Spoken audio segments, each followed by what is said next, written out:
काही झालं तर पंचायत समितीला डॉक्टर तुम्ही सांगा की अतुल पाटलाच्या घराण्यामध्ये आपण तिकीट देऊया, कारण जी माणसं अनेक वर्ष काम करत आहेत, लढत आहेत, राबत आहेत, समाजाला उपयोगाला येत आहेत, ही माणसं आपल्याला खऱ्या अर्थानं बरोबर घ्यावी लागते. मी असं म्हणणार नाही दुसरे मागणारे कमी आहेत काय, त्यांनाही बरोबर घ्यावं लागेल.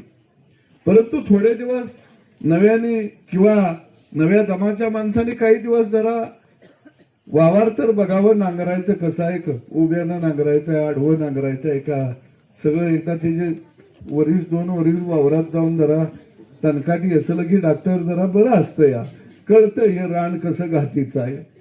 आणि म्हणून मला वाटतं की हा सगळ्याचा विचार करून अतुल पाटील तुम्ही ठरवायचं, तुम्ही उभा राहायचं का तुमचा भाऊ राहायचा, आम्ही काही तुमच्या 2 पार्ट्या करणार नाही आणि 2 पार्ट्या करायला आम्ही आलो नाही, तुम्ही ठरवायचं काय करायचं आहे ते.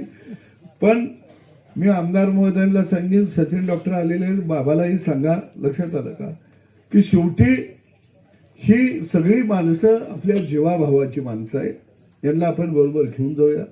कावेरीच्या विकासाला, परिसराच्या विकासाला भाऊही आता चालना देत आहेत, बाबाही देत आहेत, मी चालना दिलेली आहे.